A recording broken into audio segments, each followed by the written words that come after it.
Alors, je vais commencer par remercier la section lyonnaise d'égalité et réconciliation qui est parvenue à organiser cette conférence qui devient de plus en plus difficile. C'est incroyable. Je pense que vous avez conscience un peu du climat actuel en France.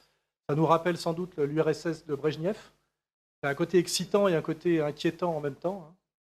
Donc, je les remercie chaleureusement parce que c'était très bien organisé. C'est fondamental, l'organisation, la sécurité, tout ça. Je voudrais rapidement présenter notre camarade Gilad Atzmon, qui a plusieurs intérêts pour moi. C'est qu'il a une formation de philosophie, c'est-à-dire qu'il maîtrise le concept, qui est très important, c'est-à-dire que c'est quelqu'un qui pense, qui est musicien de jazz de renommée mondiale, ce qui est important aussi, c'est-à-dire que c'est un artiste, de même que moi je suis essayiste, cinéaste, je ne suis pas un idéologue extrémiste, et lui non plus, c'est important. Et surtout, il a un avantage pour moi, c'est qu'il a cette petite protection que je n'ai pas, moi qui est un type malheureusement arien, je n'y suis pour rien, c'est qu'il est, c'est comme ça qu'on doit le dire, juif d'origine, israélien de naissance, et malgré tout, ce qui est très important, étant donné qu'il a une formation de philosophe et qui recourt à l'outil du logos, une position de moraliste universaliste très claire et très saine. Et moi, je pense que c'est sans doute une des personnes dont je me sens le plus proche au niveau de son analyse de la question qui nous amène tous ici. Ce qui permet de démontrer qu'en réalité, il n'y a pas de transmission, je dirais, héréditaire ou génétique des idées, qui est quand même le vrai fondement de la pensée raciste, de penser qu'on serait obligé de penser telle chose parce qu'on serait né dans une telle communauté, qu'avec l'outil de la pensée critique athénienne et un peu de charité chrétienne, on peut dialoguer fraternellement avec tout le monde, ce qui est le but.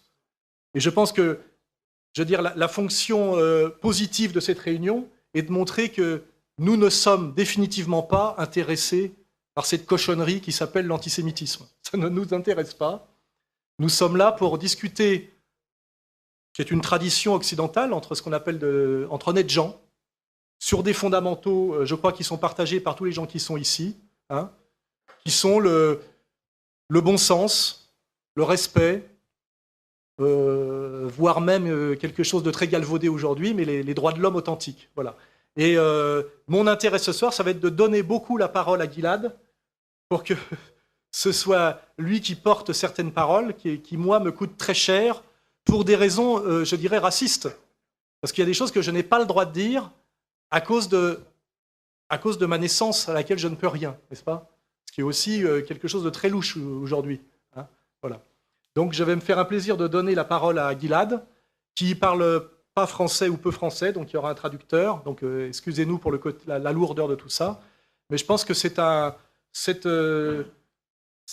échange, cette rencontre est quelque chose d'assez historique et qui devrait beaucoup agacer ce qu'on appelle aujourd'hui les bien-pensants, qui sont ceux aujourd'hui finalement qui pensent le plus mal. Voilà, je terminerai là-dessus.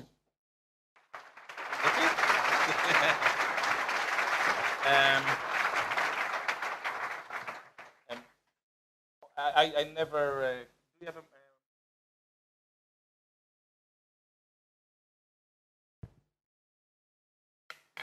Thank you so much. Thank you, Alan, man. I'm so delighted to be here with you today. I admire what you do, and I admire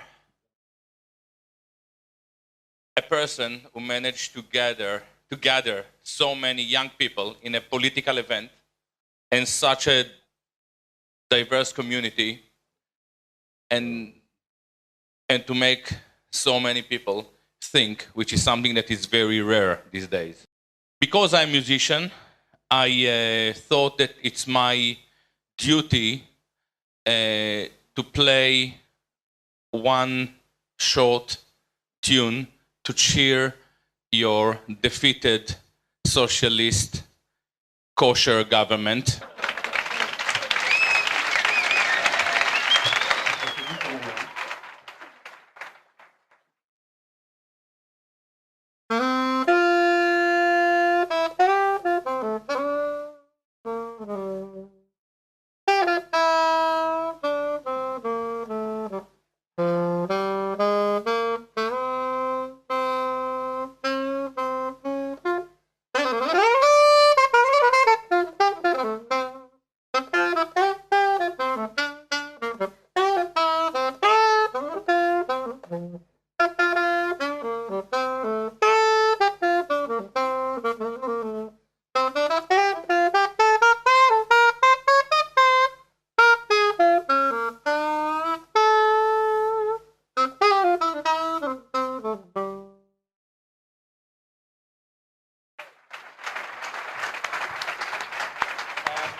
Okay, now we can I have to play every night, you know. So I finished my musical duties. 2 hours ago, no one in this room, including me, knew where this conference was about to take place, which is quite astonishing that so many people who live on this land have to struggle so much to listen to two European intellectuals.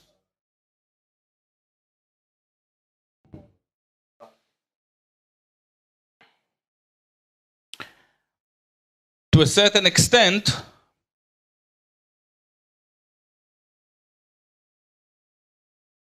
we have managed to turn you into Palestinians on your own land. But this is quite surprising because 200 years ago, your ancestors, your grandfathers and mothers, went out of their way to emancipate the Jews, to liberate the Jews. I'm sure that they didn't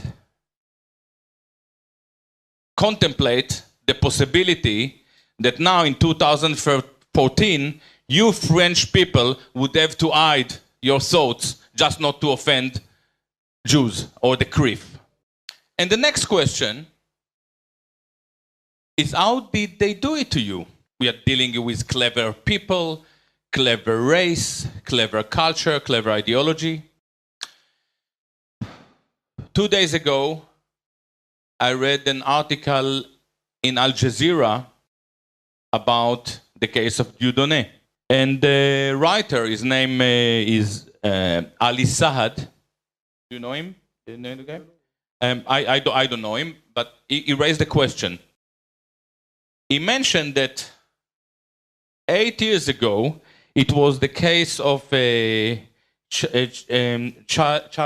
Hebdo, who published a cartoon of Prophet Muhammad, and the entire French establishment supported him. And now, exactly the same establishment is harassing and chasing Dieudonné. Ali Saad of Al Jazeera thought that this is a paradox. But it's not a paradox, it's very simple.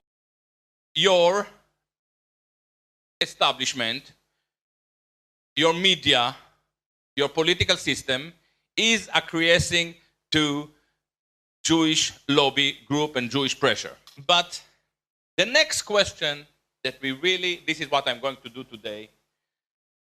I'm going to try to understand together with you, how does it work? What does it mean to be a clever Jew?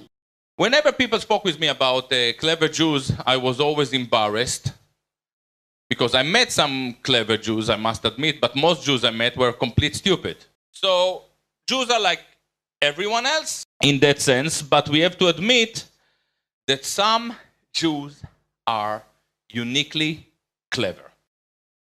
I don't know if you know about it, but scholars debate how many years. It's between 1,000 to 1,500 years. Jews were engaged, European Jews were engaged in a very unique exercise. In the Jewish ghetto, in the Jewish European ghetto, the merchant, the Jewish businessman, the rich Jew, married his daughter to the Talmudic protege. They've managed to marry, listen carefully, money with scholarship for 1,500 years.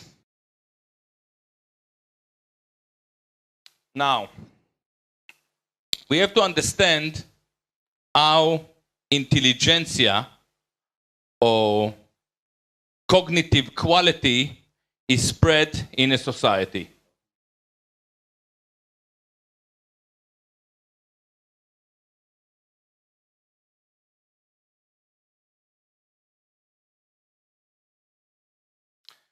This is what we call the bell curve. And the bell curve is very interesting. It's the way things spread in nature. Can you see it from there?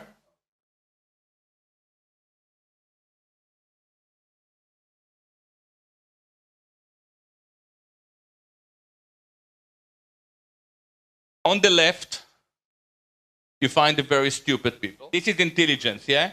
Okay, this is intelligence, yeah? And this is numbers. On the right, you find not many, but very clever people. And all the rest are here in the average. This is stupid, this is clever, this is average. Okay? Now, normal aristocracy in a normal society in Europe look like that. You have quite a few stupid aristocrats, more average, and a few clever. Now, why is that? Because aristocrats in Europe, in most European societies, pass their title to the elder son, not to the most clever son, to the elder son. The British, for instance, understood that this is a problem because the aristocracy is becoming more and more stupid. They decided to let intelligent people in through peerage from the military, from the academia, from the arts, from civil servants. This is how the British created a bump here. And this is why the Brits were slightly successful empire until they started to make business with the Zionists and they crushed them. Together with your French Empire in Suez. The Ottoman Empire also had a very similar shape. They introduced people from Armenian and Kurds. When they saw a clever man, a clever person, they took them in. But when it comes to Jewish intelligentsia, we don't have stupid. We're looking at something like that. Because the Jewish intelligentsia, I'm talking, just about Europe. Okay? I'm talking just about Europe. The Jewish intelligentsia is that cognitive elite that is made for 1500 years through this marriage of scholarship and money. For many years, nobody knows about it because they're living in a ghetto. And this idea of cognitive elite is actually very clever because the Jews want people to be led by people who know how to make business, but also understand the culture. All that time, when the Jews become more and more clever, the elite, the Catholic around them, doing the opposite. Every time they find a clever boy, they take him to the monastery and they tell them, listen, girls, forget about it. Maybe boys. We are going to have a problem with the church now, not with the... But this is true. Now, there is another thing that we have to understand. By the way, do you understand what everybody understands? It's not that complicated. It looks complicated. The more clever they become, the more stupid the rest of the Jews become. And why? Because for 1500 years, every time they see clever person, they take them out. In practice, what happened is that this division is also a division between East and West.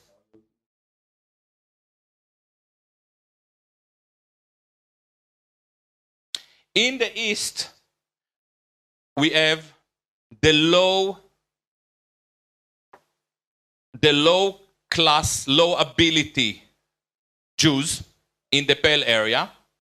And all the great yeshivas, the great universities are in the West, in Ashkenaz, in Germany, some in France, until the French tell them to fuck off. You know, in Germany, Austria, Czech Republic. Now, this is obviously a generalization. We have a very serious elite also in Litha, in Warsaw, and so on and so on. But when it comes to Jewish culture, they call the people in the East, if you remember Shalom Aleichem, did you know, I don't know if you had it in France, Fiddler on the Roof? Do you remember this musical? If I were a rich man, yeah? The original Yiddish is not if I were a rich man. The original Yiddish and Hebrew, if I were a Rothschild. We have for the Jews and we have the same musical for the Goyim. Okay? Now, in England, in France, in every language, the song was If I Were a Rich Man. But the original one, as it was written, as it was done in the first place by Jews, I don't know where, it was If I Were a Rothschild. Rothschild, yeah. Now, the people here are very frustrated. And this is very interesting because the Jews in the East were extremely enthusiastic about Marxism and socialism. One reason is that they were oppressed and abused by their surrounding reality. But the other reason that they don't tell you is that they were extremely oppressed by an internal Jewish class division. The entire lexicon of Jewish humor from the 19th century is there to deal with this problem. Do you know the joke about the trousers, the one trousers? You know the joke? Yeah, you know the joke. I thought that you know. This is a classic Yiddish lower class joke. It's the Jews are doing blah, blah, blah business between themselves. And then the Goy come and the Goy, the Gentile, they screw him up. Because in the Jewish humor, always, the Goy is stupid or naive. And the Jew is... Now, this is very interesting because this is the humor of the lower class, of the Yiddish. There is no Jewish humor. Jewish humor is really Yiddish humor. It's the people in the East. Because I can see that you are not driven by political correctness, I'll share with you a beautiful Jewish joke. It is a horrid joke. It's a horrible joke, but it's funny. 19th century Ukraine Jewish village.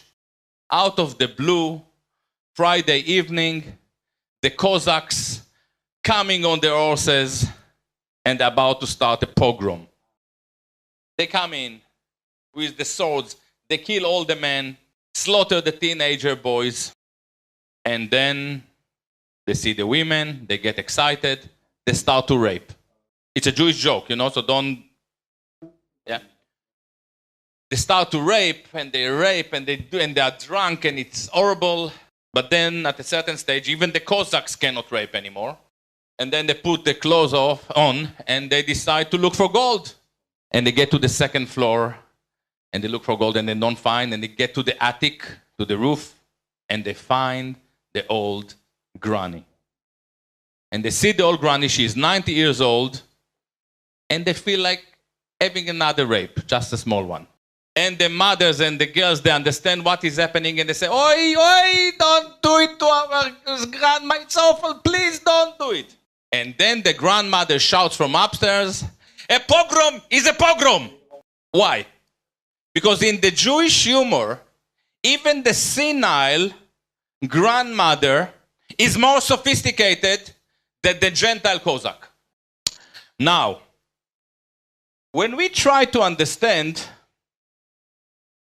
actually we'll do it here, when we try to understand how sophisticated is this group, we have to compare it with other elites. So for instance, when we talk about the Palestinian elite, it's a normal elite. Can you see it? And why it is a normal elite? Because the Palestinian people are normal human beings.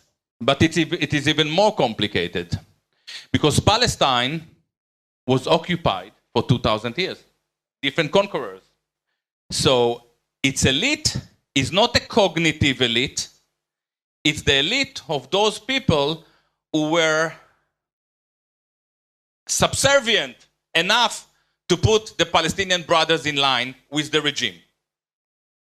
This is why Palestinian resistance is actually out of character for the Palestinians. And these poor Palestinian people have to deal with a cognitive elite that was developed 1,500 years. And what about you, French people? Your elite also look like that. Your traditional elite. Now we are getting into a very interesting corner because we can start to understand what is happening in French society today.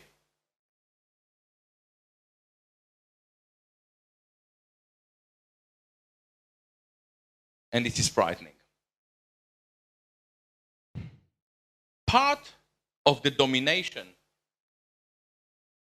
of Jewish elite in Western society changed the shape of your society. Why? Until the 19th century, there wasn't an issue with Jewish cognitive elite. But once Jews were emancipated, in the beginning of the 19th century, late 18th century, they had a chance to become equal citizens like all other citizens. Suddenly, this unique cognitive elite, Jewish cognitive elite, is becoming the most dominant elite in your society. They are actually slightly more clever than anyone around. But they are not clever in everything. No great philosophers, except Bernard-Henri Lévy.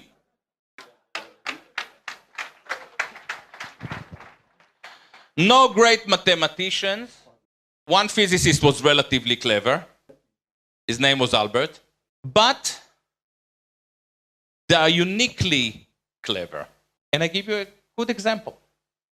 They are not just people here who studied in universities know very well that when you meet a French professor of literature or physics, they can be extremely clever in physics, but they cannot drive a car. They wouldn't know how to talk to women. They're clumsy. Sometimes, yeah? But when it comes to Jewish intelligentsia, they are very, very clever, but they are very, very good in marketing. Do you remember Marx? Nobody remembers Engels. Marx was much better in marketing. Freud wasn't as interesting as Jung, but he was way better in marketing. Noam Chomsky. Can anyone think of something inspiring said by Noam Chomsky? Rien du tout.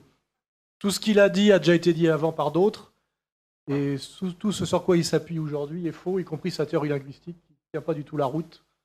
Donc c'est effectivement du tam-tam. Exactly. But the marketing is par excellence. D'ailleurs, il a été invité comme le plus grand intellectuel du monde par Tadei il y a 2 ans, je crois. Il a abordé 5 sujets. Il a menti et il s'est trompé sur les 5. J'ai fait une vidéo pour le démontrer. Vous pourrez la rechercher. Now, even Derrida, I think, was better in marketing than being a philosopher. And BHL is definitely good in marketing. Even I am very good in marketing. I just let the Zionist organization do the PR. So, we are dealing now with 19th century. You have a very strong elite of Jews. It's actually small in quantity, but it becomes more and more influential. But while your elite looked like that until the 1930s, due to the elimination of manufacturing, all Western society now start to look like that. We have a very clear cognitive elite of people who are very, very intelligent. They are identified by education, cooperates, banking, internet companies, computer companies, high-tech. And we have people who are much less able, and they become underclass. In terms of society, these people who used to be the working class are now on verge of being eradicated. And this is very, very interesting because it's not their fault. They are not born extremely clever. In 40, 50 years ago, politics was there to guarantee manufacturing. Nowadays, thanks to people like Milton Friedman, we are reduced into consumers. Our job in society is to consume. And the job of François Hollande and Obama is to facilitate consumption. And this is what the cognitive elite is taking care of. And now we are getting to a very interesting point.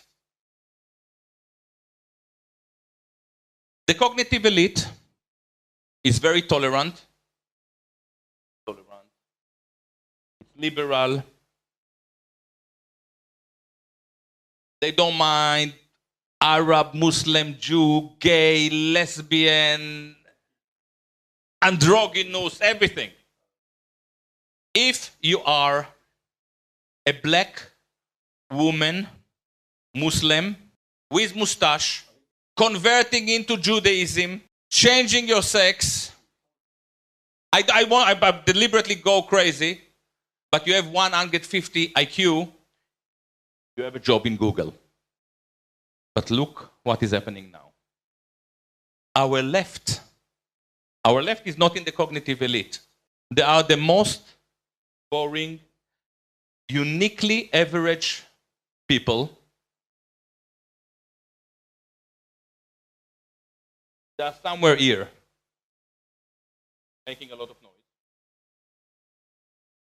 And they are fighting for gay rights, for feminism, for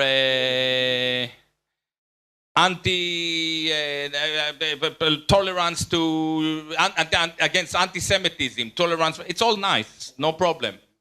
But what is amazing is that all those slogans that the left produce have nothing to do with the elite. Because the elite is tolerant. The elite doesn't care about all those issues. This is why the left here end up fighting the working class. And this is a classic case of Don Quixotes. Don Quixote, how you say? Don Quixote.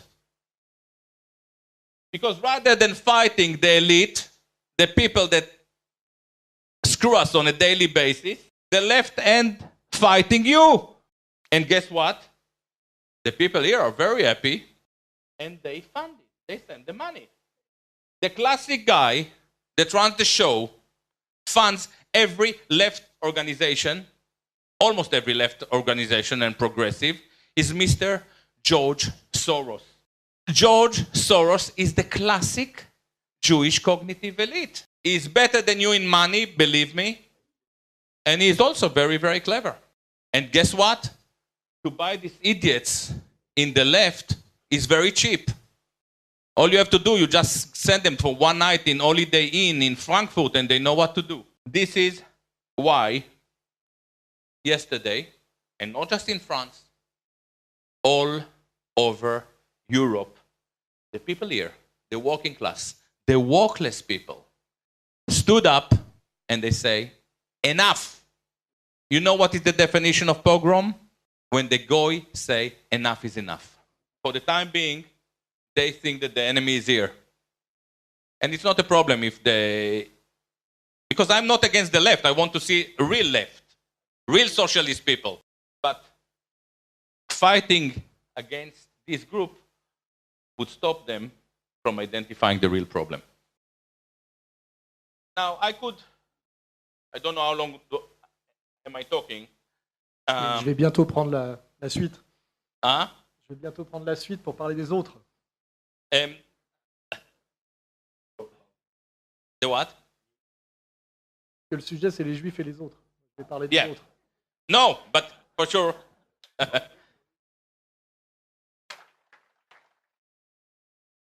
What I started from presenting the issue of otherness.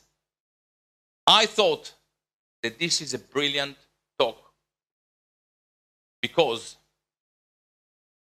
what happened to you in your country is that after 200 years of Jewish emancipation, the Jewish cognitive elite has managed to make you into the other.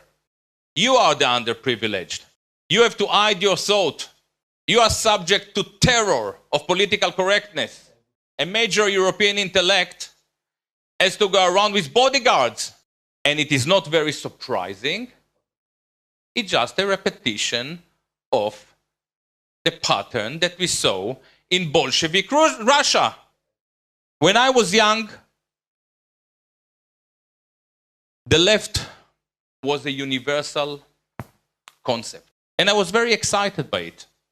It didn't matter if you are Arab or Muslim or Jew or gay. The only thing that mattered is your role in production chain.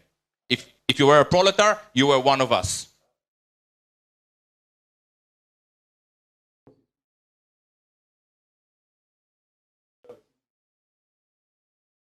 Now, in the last 30, 40 years, thanks to Frankfurt schools, I don't want to extend the talk about it, but you will know what I'm talking about. The left changed its tactics. It divided society into gays, lesbians, Arab, Jews, black, yellow. All those identities are defined by biology. The left here in France, in America, and Britain actually adopted the Nazi biological philosophy. Instead of looking at the most important thing, three things: manufacturing, education, and health, we started to have wars between the gays and the Muslims, the Jews and everyone, and so on and so on. This sectarian war, endless chain of sectarian wars, facilitated the entry of globalization, end of manufacturing, cooperate culture. 30 years into this idiotic identity politics, we are left with no dissent. We have become the other. The two.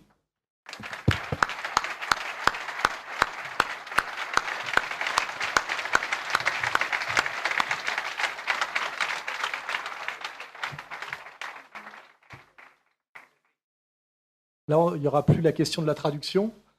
On va changer un petit peu. Ce qui est très intéressant dans tout ça, c'est que c'est une approche un peu différente de celle à laquelle je vous ai habitué, mais ça se rejoint par des tas d'aspects. L'idée du communautarisme victimaire, de la gauche qui abandonne la question de la production, on n'est plus que sur la question de la consommation et de la segmentation de marché. Donc, ce qui est très intéressant sur la démonstration du début sur les élites juives, c'est que moi, je ne peux pas me permettre d'en parler, mais c'est vrai que quand on étudie, on arrive à peu près aux mêmes conclusions. Simplement, ce dont il faut prendre conscience, c'est qu'il est permis de faire de la sociologie sur tout, effectivement, sauf sur cette question très importante, qui est la sociologie, effectivement, de l'histoire juive et des élites juives. J'ai hérité récemment, d'ailleurs, l'excellent bouquin de Werner Sombart, que je t'offrirai sans doute, Les Juifs et l'économie. Et c'est un livre, ce qui est très ambigu, c'est que c'est un livre qui est considéré comme antisémite bien que pas condamné parce que de très haut niveau. Mais ce livre est entièrement parodié par un bouquin d'Attali qui s'appelle Les Juifs, le monde et l'argent, qui est un plagiat vulgaire de ce livre-là, et qui est là est considéré comme un livre démontrant la très grande intelligence juive. Ce qui veut dire simplement que aujourd'hui, si on oublie les racistes, les nazis qui sont 0,001% de la population, est appelé aujourd'hui antisémite un non-juif qui maîtrise la même culture sociologique qu'un juif et qui dit la même chose qu'Attali en n'étant pas juif et en ne s'en réjouissant pas absolument. Voilà. Et ça, c'est considéré aujourd'hui, c'est la définition stricte de l'antisémitisme. Voilà. C'est-à-dire que si je répète ce que dit Attali, sans m'extasier à la fin, j'ai des ennuis, alors que je ne fais que répéter ce qu'il dit. Et ça prouve effectivement que nous sommes totalement sortis de l'universalisme et que nous sommes tombés dans ce qui est spécifiquement juif, qui est la double éthique. C'est-à-dire que les valeurs et les codes ne sont pas les mêmes selon celui qui parle. Voilà. Ce qui est le contraire même de la possibilité du rapport à l'autre et de l'universel, qui est que la règle, comme en sport, est la même pour tous. Alors là, vous voyez bien qu'il y a ce qu'on appelle une double éthique, une double logique, les règles ne sont pas les mêmes pour vous que pour l'autre. Ce qui veut dire d'ailleurs, si vous transposez dans le football, que vous ne pouvez pas gagner le match. Hein, parce que l'autre, il a le droit de marquer les buts avec les pieds et les mains, et vous, ni avec les pieds ni les mains. Et en plus, le match continue jusqu'à ce que vous ayez perdu. Et c'est ça qui est terriblement... Et là, je renvoie à Dieudonné, il faut beaucoup d'humour, en plus de la culture, pour supporter cette situation qui est très très injuste, parce que cette domination et cette violence ne se fait pas au nom d'une culture extérieure, mais au nom de notre culture d'émancipation, c'est au nom du logos grec, au nom des droits de l'homme. Hein, ça ne se fait pas au nom d'autre chose. Et c'est très très douloureux. Et moi, cet après-midi, j'ai essayé de me calmer simplement quand j'ai lu l'enchaînement de phrases stupides de ce monsieur Caranco qui est notre préfet. Ces gens-là nous prennent-ils à ce point-là pour des imbéciles? Nous sommes quand même une grande nation cultivée. Il a sorti une série de fadaises d'un niveau, d'une grossièreté conceptuelle et morale qui prouve vraiment que ces gens-là, et quand je pense ces gens-là, je pense ces exécutants, nous prennent vraiment pour des imbéciles. Hein. Voilà, quand on voit ce qu'ont écrit aujourd'hui les médias sur notre petite réunion de ce soir, le préfet, etc. Et ce mépris, à mon avis, a un lien très fort avec ce qui s'est passé hier. Hein, c'est-à-dire, effectivement, un Front National qui se retrouve à 25%. Parce qu'effectivement, trop, c'est trop. Trop de mépris, c'est trop de mépris. Voilà. Hein, et moi, je vais être un peu plus concret là, et un peu moins théorique que mon camarade de tout à l'heure. C'est qu'effectivement, il y a eu deux événements très forts qui ont précédé cette réunion, qui est censée être la rencontre de personnes venant de deux mondes différents au départ, et qui montrent qu'ils peuvent être, par le recours à la réflexion historique, sociologique, et en utilisant sainement l'outil de la logique au service de la morale, arriver à peu près à des mêmes conclusions, qui sont des conclusions très pacifistes en réalité. Hein. Voilà.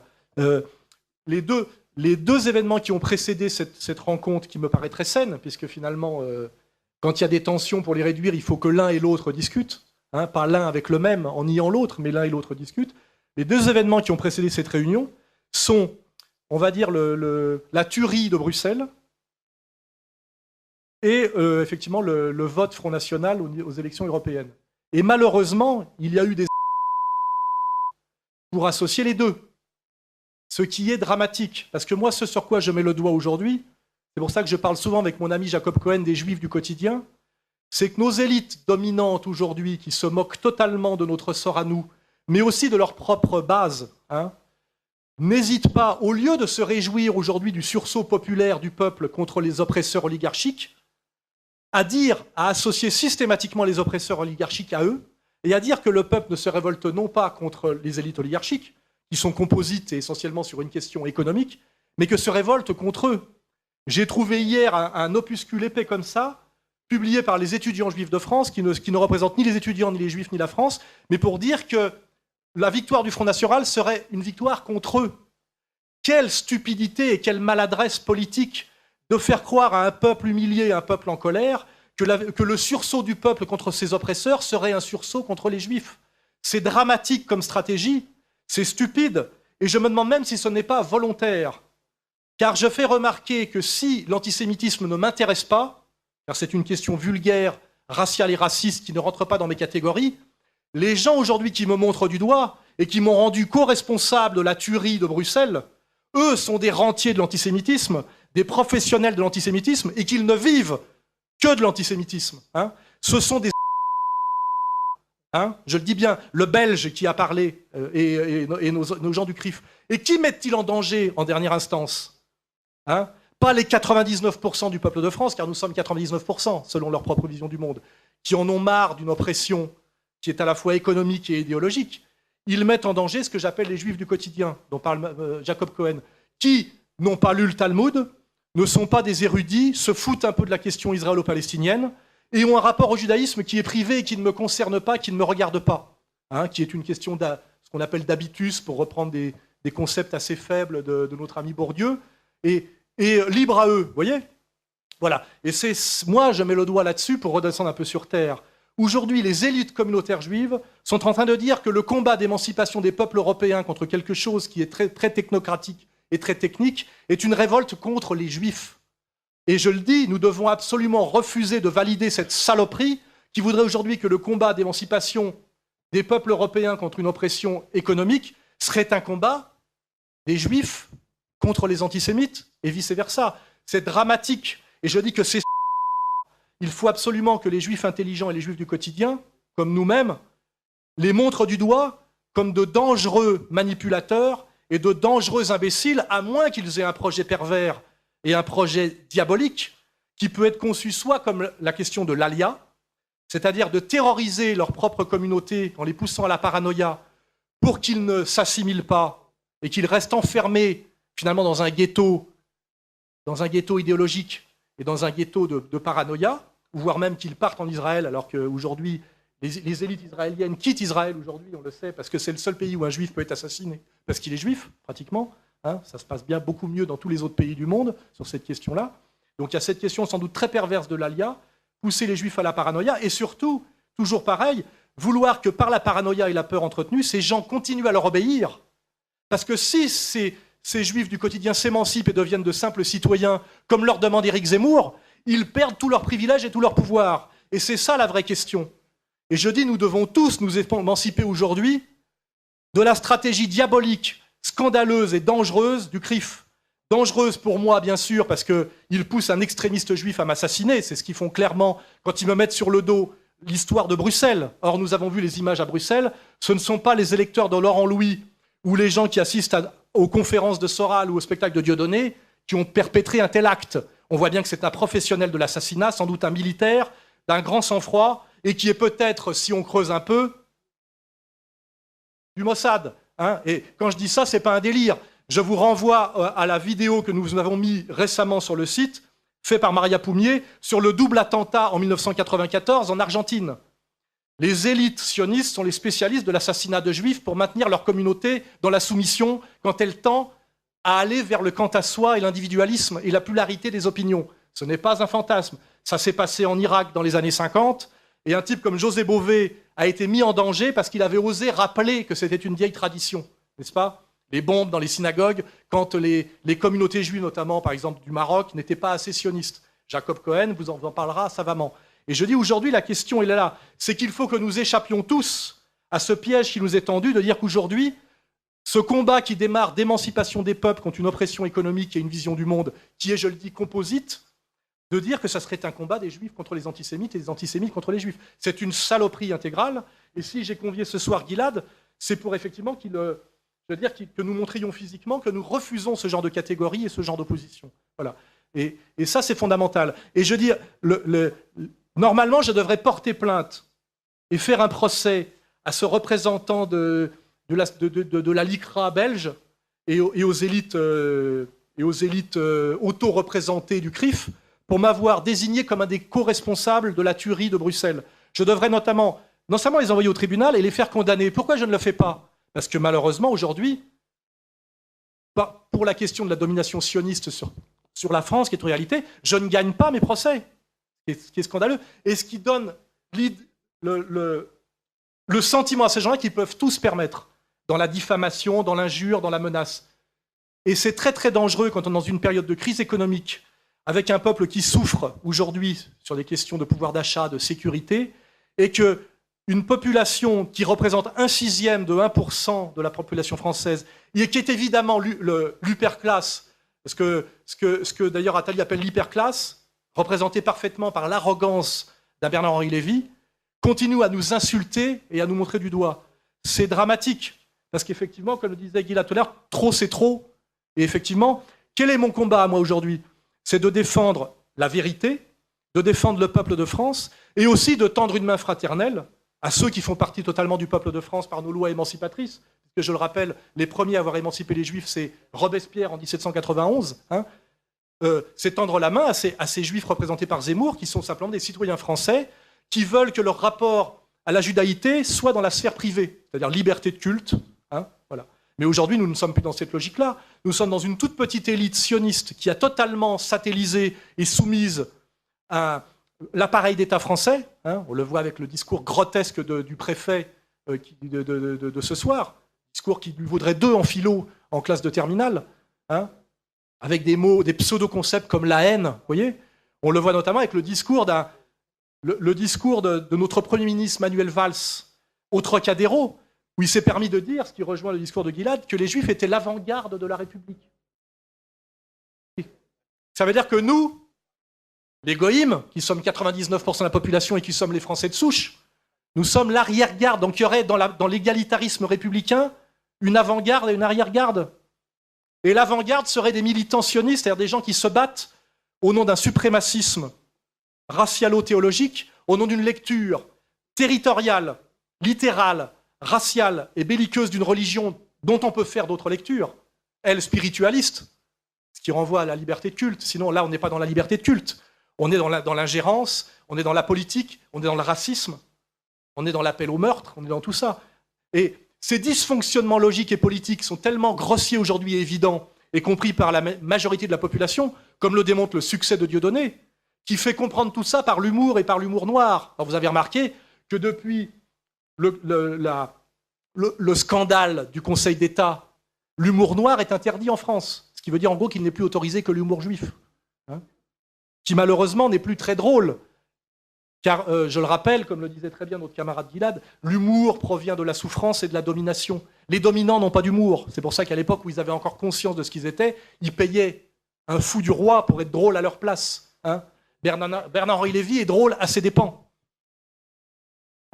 Mais tout ça est tragique, car en fait, nous sommes arrivés là, à un moment donné, où les élites autoproclamées, issues du CRIF, c'est-à-dire les élites, on va dire, talmudo-sionistes françaises, qui ont soumis toute la gauche de merde dont parlait Gilad Asman, vont, jour après jour, déclarer la guerre à un Front National, qui est en fait le seul parti de gauche sociale authentique aujourd'hui sur sa ligne économique, et qui, grâce notamment au travail que j'ai fait, essaye de rassembler la totalité du peuple de France sur une idée antiraciste, qui est l'idée de nation française, qui est une idée non raciale, et alors que nous pourrions réussir cette réconciliation nationale intégrale qui va de Soral en passant par Dieudonné à Zemmour, nous avons des comme Bernard-Henri Lévy, je crois qu'il n'a aucune conscience de ce que c'est que la réalité populaire, le monde du travail, en tant que rentier totalement en dehors des réalités du monde, un peu comme un petit marquis qui disait au moment de la Révolution française « Vous n'avez pas de pain, mangez de la brioche », même si cette citation est fausse,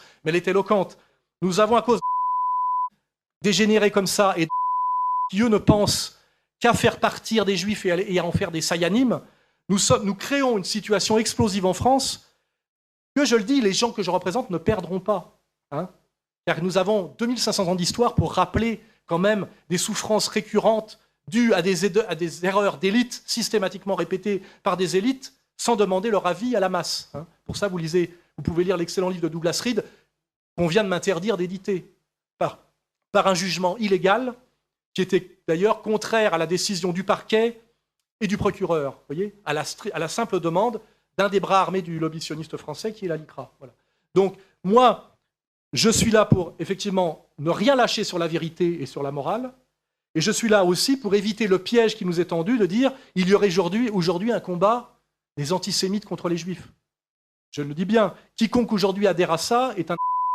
Et il tombe dans le pire des pièges, évidemment. Nous avons avec nous beaucoup de juifs du quotidien qui simplement ont conscience qu'il n'y a rien de plus, comment dirais-je, confortable depuis l'histoire des Juifs, depuis la fuite d'Égypte, que d'être juif en France. Les Juifs jamais n'ont connu de situation aussi agréable au quotidien que d'être juif en France aujourd'hui. Et mettre en danger cette situation parce qu'un tout petit nombre, une toute petite minorité autoproclamée et auto-représentante a d'autres lubies et d'autres fantasmes, c'est scandaleux et catastrophique. Et malheureusement, nous avons, contre cette vision-là, la paranoïa entretenue, effectivement, par les médias, par toute cette soumission des médias, notamment des médias de gauche, où aujourd'hui on essaie de faire de croire en gros que parce que le peuple de France essaye de s'émanciper du diktat de l'Union européenne, les Juifs seraient en danger, et on essaie de faire croire aux Juifs que c'est contre eux que ça se fait, alors que vous imaginez bien que pour le petit commerçant juif, le prolétaire juif, on va dire pratiquement 99% de la population juive française, le dentiste, la profession libérale, ce sursaut contre le diktat de Bruxelles est son intérêt objectif sur le plan de la logique de classe et sur le plan de la logique économique. C'est ça qui est dramatique. Et donc là, pour faire référence à l'histoire des Juifs que nous a présenté Atzmon, je fais appel à l'intelligence séculaire et multiséculaire du peuple juif pour produire cette analyse et bien comprendre qu'il est de leur intérêt aujourd'hui de rejoindre le sursaut, je dirais, d'émancipation nationale, puisque rien ne les en empêche, et comme le fait Éric Zemmour d'ailleurs, et surtout pas de dire que c'est comment dirais-je, de répéter le mensonge que c'est une guerre qui leur serait déclarée. Voilà. C'est ce double message que j'ai fait passer, refus total de la soumission à ce diktat sioniste du CRIF qui veut faire de moi un raciste, alors qu'excusez-moi, refuser d'obéir au peuple élu dans une conception non pas spiritualiste d'avant-garde religieuse, dans une conception raciale, territoriale et belliqueuse, faire de moi quelqu'un qui refuse de se soumettre au peuple élu et de croire à cette vision du monde ne fait pas de moi un raciste. Ça fait de moi un antiraciste, comme l'a très bien même dit lui-même Finkielkraut. Ce à quoi il a conclu qu'il fallait arrêter avec l'antiracisme. Il le situe exactement, voilà. Et il vient d'ailleurs d'accéder à l'Académie française.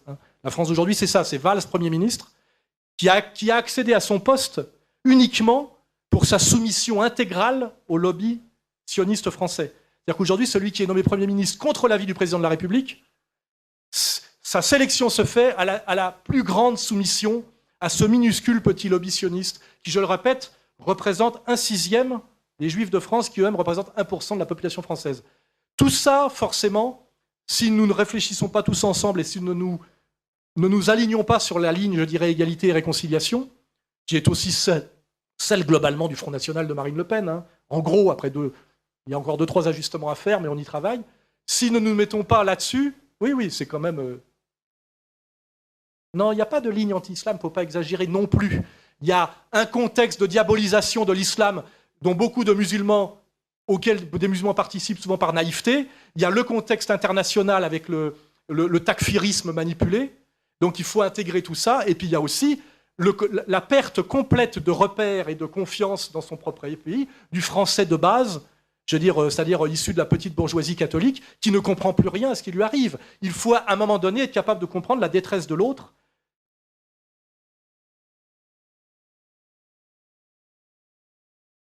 Non, pas le Front National, certains membres du Front National. D'accord. Et il faut à un moment donné comprendre qu'il faut tous faire des efforts dans une réconciliation. Et que le français de base, qui en prend plein la gueule depuis 40 ans, qu'on traite de raciste, d'homophobe, de colonialiste, de collaborateur, de collaborationniste, etc., aujourd'hui dans une situation de fragilité psychologique où il faut vous-même que vous soyez un peu psychologue et que vous compreniez sa souffrance. Parce que si vous ne faites pas cet effort-là, c'est le même effort que les Juifs doivent faire, pour comprendre que la ligne Zemmour est la bonne. Car aujourd'hui, vous n'êtes pas face à des gens qui sont professeurs de philosophie et de sociologie. Vous êtes face à un peuple de France qui ne fait que se faire cracher à la gueule, humilié et insulté depuis 40 ans.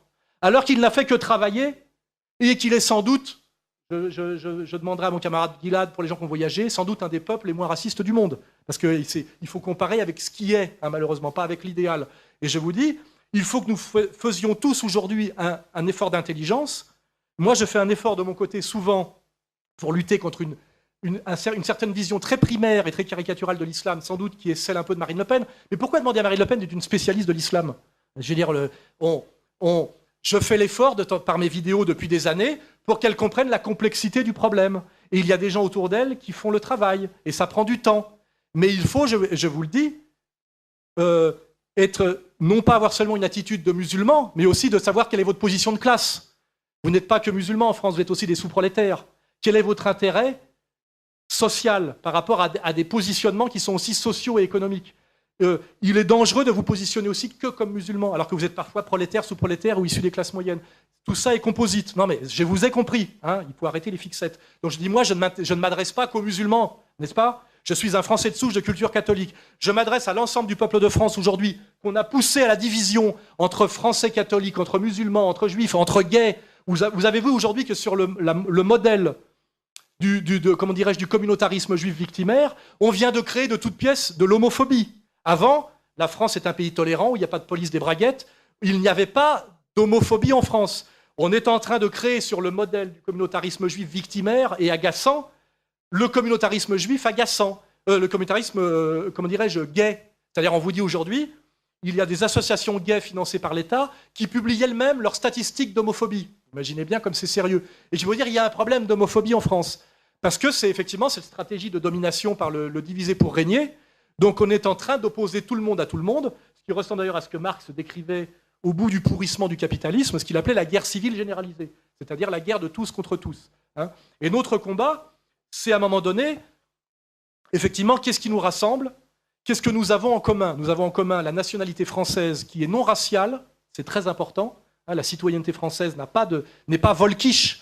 Nous avons aussi une faible tradition communautaire en France, contrairement à la tradition anglaise, qui est très communautaire. Donc nous avons des atouts. Mais ces atouts, il faut les prendre dans le logiciel profond français. Or, nos élites aujourd'hui, que vous ne respectez pas à juste titre, car la France, les élites françaises aujourd'hui sont des traîtres à la France profonde. Et à la limite, je me réjouis que justement des jeunes issus des quartiers n'aient pas de respect pour Sarkozy ou pour François Hollande. Je n'en ai pas non plus. Car en fait, s'ils admiraient la France à travers Hollande ou Sarkozy ou Valls, c'est qu'ils n'aimeraient pas la France que je respecte et qui est respectable. Donc je ne reproche à aucun jeune issu de l'immigration de ne pas aimer la France actuelle. Cette France est traître à la France et traître au peuple de France de souche également. Nous sommes d'accord là-dessus. Hein. Donc je finis là-dessus. Mais si nous allons chercher dans le logiciel français profond la fraternité citoyenne qui est non raciale, hein, non confessionnelle, et qu'en plus nous sommes dans un pays qui, contrairement à la question de l'Allemagne des années 30, est un pays qui n'a pas de problème d'espace vital, qui n'a pas de problème de saturation, même en termes ce qui n'était pas forcément le problème de certains pays, nous avons en réalité aucun problème profond pour nous réconcilier si nous mettons hors jeu, par le discours et par le rapport de force calme, hors jeu, la petite bande de qui pousse à la guerre civile en France chaque jour un peu plus. Hein. C'est là-dessus que je veux finir.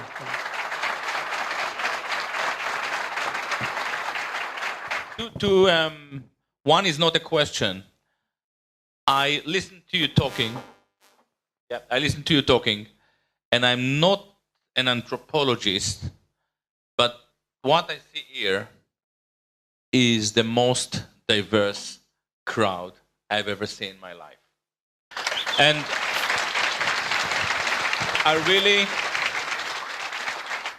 whether you understand it or not, you achieved something that is unthinkable in Anglo-American culture. And the one thing that I would never understand is how you or Dieudonné or the people that are associated with ER can ever be accused of racism. This is the true diverse. It's not the left, Jewy left. This is the most diverse society on this planet. C'est pour ça qu'ils sont obligés de mentir. Et c'est pour ça qu'ils ont très peur, effectivement, du contact entre le grand public et cette avant-garde que nous constituons. Car s'il y a une avant-garde aujourd'hui, c'est nous. Hein. C'est une évidence. Ils ont très peur du contre-champ qu'on montre, effectivement. C'est pour ça que ce qui est dramatique, c'est que vous voyez comme les médias mentent. Ils arrivent à raconter, des journalistes qui sont présents parfois, on le verra peut-être demain, qu'il y a eu des bras tendus, des signes nazis et des trucs comme ça. Ce qui est tragique, c'est ça, c'est le niveau de mensonge auquel ils sont obligés de recourir pour être encore un peu crédibles. Or, vous avez remarqué qu'ils ne le sont plus, puisque on va rappeler des choses qui vont te rassurer. C'est que quand Valls nous a déclaré la guerre, moi et à Dieudonné, nous avons triplé notre audience à ce moment-là, triplé. C'est-à-dire que ça ne marche plus du tout. Et à quoi recourt-il aujourd'hui? À la police, à l'interdiction préventive, au Conseil d'État, c'est-à-dire à la dictature pure et simple, c'est-à-dire à la menace et à la violence, qui est une violence d'État. Et même à ce niveau-là, on peut avoir un espoir, c'est que moi, je suis en contact avec beaucoup de policiers et de gens de ce que j'appelle les corps constitués, qui sont des braves Français comme nous tous, et qui ont compris eux-mêmes qu'on leur faisait faire un sale boulot, et qui veulent de moins en moins le faire. Je vous rappellerai une statistique qui m'a été donnée d'ailleurs par un animateur de RMC, c'est que quand Valls a pris le pouvoir, là, parce qu'il a pris le pouvoir, hein, il a remplacé 30% des préfets de France, ce qui ne s'est jamais vu. Je crois qu'on avait reproché à Sarkozy, on avait rapproché 6 ou 7%. C'est-à-dire qu'en ce moment, ils font le ménage dans l'appareil, dans l'exécutif, car ils n'ont plus confiance dans la soumission. C'est-à-dire qu'ils sont en train, en ce moment, on le voit au niveau de la justice, de la police, de la gendarmerie, avec notamment, vous verrez ça sur le site, les circulaires anti-quenelles, ils sont en train de mettre sur la touche tous les gens dont ils ne sont plus sûrs. Et un policier m'a dit récemment qu'il était dans le plan Vigipirate, que pour sécuriser certains lieux de culte juif, il ne voulait même plus de l'armée française, qui normalement n'a pas à faire ça, c'était directement des soldats israéliens qui le faisaient, ce qui est totalement illégal. Hein. Voilà. C'est pour vous dire le niveau qu'on a atteint, c'est qu'à la fin, c'est pour ça qu'on ne peut pas gagner ce combat, parce qu'à la fin, on subira carrément une occupation étrangère, parce qu'ils ne peuvent même plus compter sur les policiers, sur les gendarmes français, hein, qui eux sont des patriotes finalement et des citoyens qui croient aux droits de l'homme et à la démocratie. Hein. C'est pour ça que je dis à la fin, je ne vois pas comment on peut perdre. Mais simplement, je ne voudrais pas qu'on gagne au prix d'une grande violence, car en fait cette violence est inutile, contrairement à ce que souhaite Attali, qui vous dit le gouvernement mondial aura lieu à la place ou après la Troisième Guerre mondiale, c'est comme vous voulez, c'est vous qui choisissez. C'est-à-dire si vous ne vous soumettez pas, on fera une Troisième Guerre mondiale pour vous l'imposer. Et tout ça, vous pouvez le trouver sur... c'est des citations que vous pouvez trouver sur Internet. Hein. Je ne suis pas dans le délire. Hein. Voilà. Donc, the other, I'll be very short. The other comment that I think it's crucial to start with, it is quite astonishing, as you mentioned yourself, to see how we really get to very similar conclusions and insight, and coming from completely different angles. However, and this is very important for the understanding of Jewish power and Jewish political power, we already understand that there is a clear distinction between Jewish cognitive elite and Jewish masses. On appelle ce que nous appelons les Juifs du quotidien. C'est un concept qui... Now, for many years, we have been very excited about the possibility that some Jews move away from Zionism. I'm not excited about it anymore. I don't care if Moshe or Chaim or Yosef think that Zionism is good or bad. What I understand now, that the only thing that matters really for you guys, for the universe, for peace, is the position of just a very few Jews, the cognitive elite. As it happened, one very rich Jew named George Soros shapes the entire progressive left discourse in the entire world. I understood recently that there is no big difference between, and it's hard for me to say it, between Chomsky and Alan Dershowitz. They both do what they believe to be good for the Jews. They just don't agree what is good for the Jews. If we want to find a solution, the question is how we deliver a message to that cognitive elite, and it's not a simple job. It's not a simple task. Final point. Until the 19th century, this Jewish elite and the Jewish masses were integrated. They were even integrated in terms of blood, because some of the cognitive elite came from very low background. Nowadays, it is not clear at all what interest Bernard and Willevy is serving. Is it good for the Jews that France is fighting Jewish wars? It can be a disaster, as you say. Is it good for the Jews that Israel killing Palestinians? No. Is it good for the Jews that one day, very soon, work hard on it, it will be clear that George Soros fund the entire identity politic? Is it good for the Jews if it will be revealed, and I work out on it, that Wilhelm Reich was spreading the sex revolution, including pedophilia? And this relationship between Jews and its cognitive elite is, for me, the most crucial phase in the attempt to introduce reconciliation. And I'm going to say something horrible now.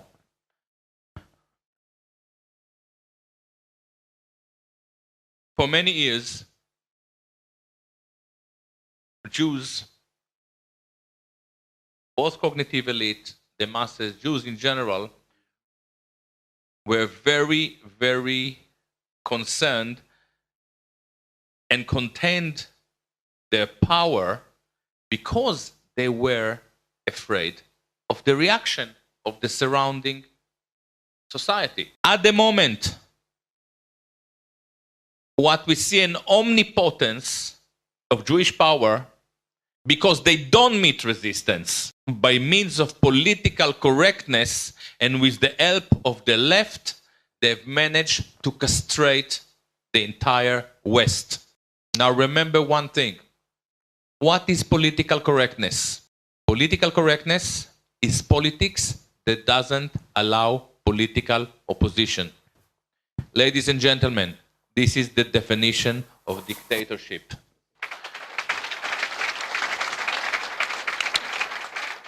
But it is far worse than dictatorship. Because in dictatorship, you can say, oh, to your friend, I don't like Stalin, I don't like Hitler, I don't like Blair. But in political correctness, it is you, yourself, who censor. They have taught us to self-castrate ourselves. On passe aux questions.